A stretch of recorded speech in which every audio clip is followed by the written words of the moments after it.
Guys, today's gagawa tayo ng creamy salmon sauce pasta. Ayan, prito na natin ang ating sibuyas sa butter. Add ang bawang.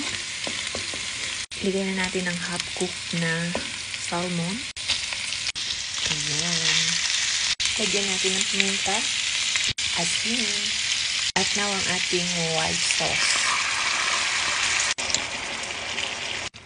Haluin natin at ilagay ang ating persil. Voila! Ready na ang ating creamy sauce ng salmon. Add na natin ang ating cooked pasta. Ayan. Ready na.